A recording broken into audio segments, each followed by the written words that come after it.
Welcome, David Miller. Hello everybody, as you can tell I'm not originally from Turkey. I'm just going to read a few short poems. The first one was written about 10 years ago when I was living on the Wirral, just walking around the destruction of the Tories and just walking down the street. It's a street scene.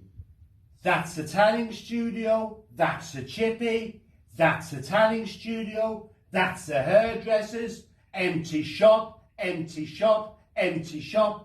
That's a smoke-free Weatherspoons, that's a closed pub, that's a closed pub, that's a couple strapped for cash, that's a family next door whose gyro couldn't last. That's a fake tan, that's a discarded chip paper, and that's another fake tan. That's just the northern street that's come to its end. Thank you. Next one is I wrote at the beginning of the pandemic and listening to Matt Hancock, who clearly buried these people's lives early. This is about the elderly and their treatment during the pandemic. This mortal life. This mortal life seems thinner now, and we move away from old and sick relatives. We keep a safe distance. We see everyone as a potential disease.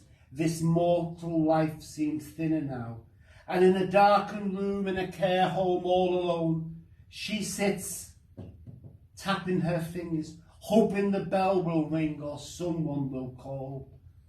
Her mortal life thinner now.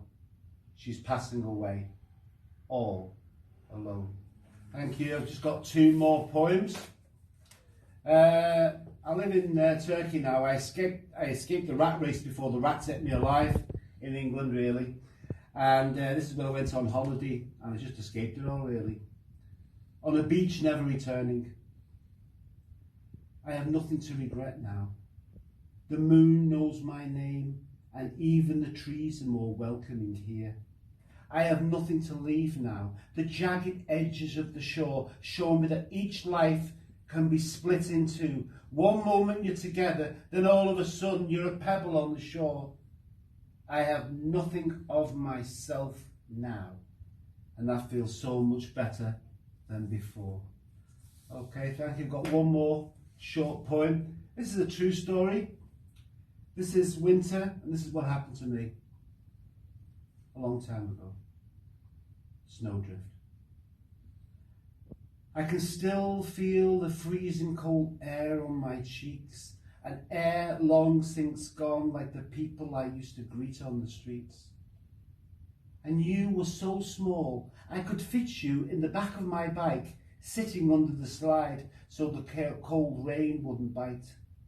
I can still feel the freezing cold air, and I, worn out by life's daily chores, pulling the sledge to school, carrying the groceries that could feed a school.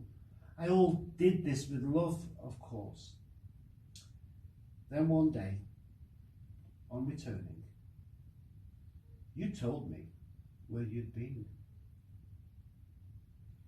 I can still feel the freezing cold air, my lips that wouldn't move, and the ice gripping my heart. Thank you very much for your time. I hope you've liked what I've... If you Google my name, you'll see all the stuff I do. Thank you.